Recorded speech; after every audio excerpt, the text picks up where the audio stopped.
Kung bago ka lang sa channel na to at isa kang true-blooded Aldab Nation na nagmamahal po kila Maine Mendoza at Alden Richards, tama po ang channel na pinuntahan mo, kaya consider na kitang bagong subscriber. Welcome back mga Aldab. Ito na naman po ang inyong lingkod, si Mr. Destiny. At syempre panibagong update, panibagong video na naman po tayo. Lagi kong nire-remind at paulit-ulit ko po sinasabi sa mga Aldab Nation na maging matatag lang po kayo. Ang dami kasing nakukuha kong impormasyon na wala na daw po tayo.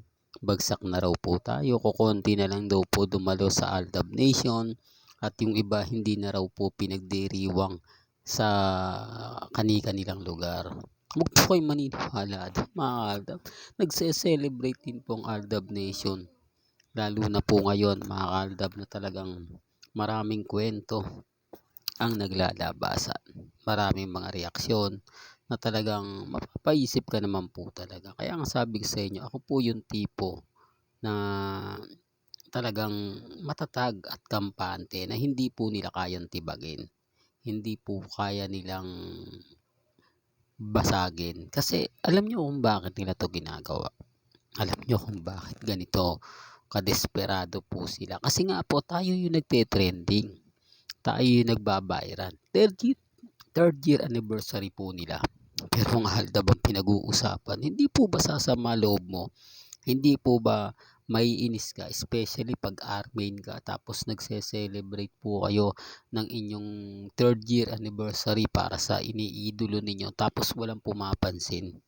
Tapos walang tumitingin, walang nagla-like, walang nagsishare. Ibig kong sabihin na ibang tao. Hindi yung mga fans, mga followers mo.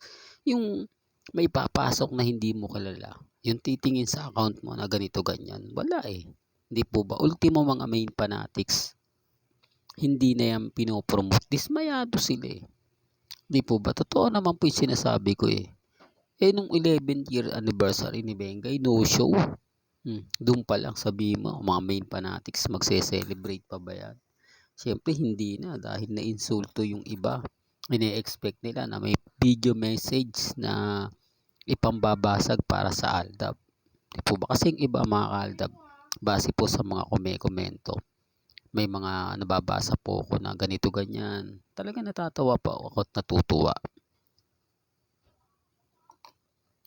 Kasi hindi po natin ine-expect na ganun ang mangyayari. Kasi ako, expected ko na makikisaw-saw si congressman, magbi-video message sa 8 Bulaga na 11th year anniversary na ni Maine. Po ba? Kasi sa totoo lang po, yung 11 years sa showbiz po, isang napakalaking achievement po yan mga Aldab. Yung tuloy-tuloy, yung talagang makakamit mo yung tipong sa 11 years hindi ka na pending. Hindi ka huminto, hindi ka tumigil, yung tuloy-tuloy.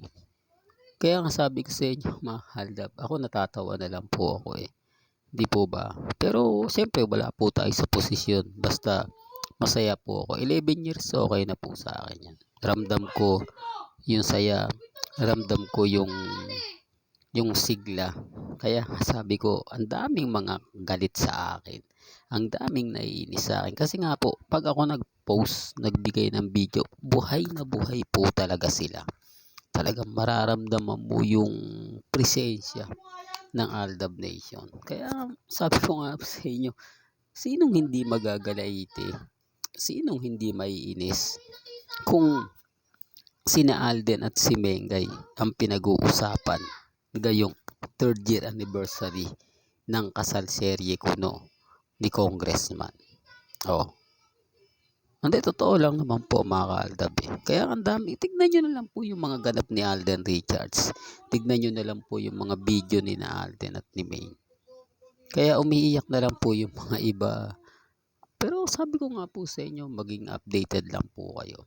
Ano man po yung mga nababasa ninyo, napapanood, napapakinggan, maging relax lang.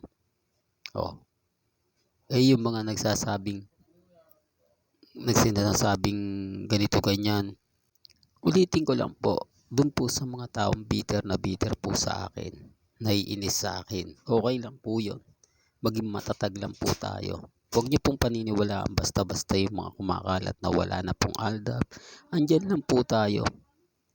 Andyan lang po at matatag. Maraming mga mamis, mga titas, mga senyor hanggang ngayon sumusuporta po sa atin. Kaya nga sina Alden at si Mengay, inaantay ko lang po magsalita. Magsalita na yung tipong ito na yung pinakahintay natin. Ito na yung gustong gusto natin makamit. Ito na yung pinakaasam at pinakahihintay natin. Ang magsalita sina Alden at si Mengay. Hindi, real talk to mga kaaldab. Kasi sinasabi nila magsasalita daw po sina Alden Richards at si Maine. Ito na daw po yung pinakahihintay ng lahat. Ito na raw po yung panahon. Bakit hanggang ngayon hindi pa rin po nagsasalita si Mengay? Sa issue po hindi real talk to sa issue po ng kasalserye nila ni Congressman. At bakit hanggang ngayon wala pa rin po silang anak? Bakit hanggang ngayon hindi pa rin po sila alam niyo mga kaaldab, sinasabi ko to para lang po malinaw. Binibigyan ko lang po kayo ng idea. Kaya nga sabi ko dun sa mga nag-react po sa akin, tignan na lang po natin ako bakit hindi po tayo masampaan ng kaso. Bakit puro pananakot lang po yung mga naririnig ko at nababasa? Bakit hindi po tayo direktang kasuhan ni Ibyang at sabihin na ako po yung nagpapakalat ng fake news? Di po ba mabigat na paratang po yun? Yung mga sinasabi natin at pahayag. Pero nakita nyo naman po, matatag pa rin po tayo, kampante. Di po ba? Hindi sumusuko sa labanan kasi nasa atin po o nasa likod nga po natin sina Alden Richards at si Maine Mendoza. Doon pa lang po mga kaaldab, masaya na ako. Doon pa lang sa mga nangyayari at naririnig, napapakinggan natin, kalmado at kampante po ako. Yun naman po yung kagandahan Yun naman po yung lagi at madalas kong pinapaliwanag. Dumidepende na lang po ito sa sitwasyon. Dumidepende na lang po ito sa mga nangyayari. At dumidepende pa rin po ito kung ano po nga po ba yung magaganap at kung ano nga po ba yung hindi. Kaya relax lang po kayo mga mamis, mga titas, mga senyor. Hanggang dito na lang po ang ating latest updates. Kaya kung gusto nyo pa po ng pinaka-latest at mga update kina Mr. and Mrs. Paul Carson, abay tumutok lang po kayo dito po sa channel ni Mr. Destiny. Hanggang sa muli, salamat po sa panonood at pakikinig.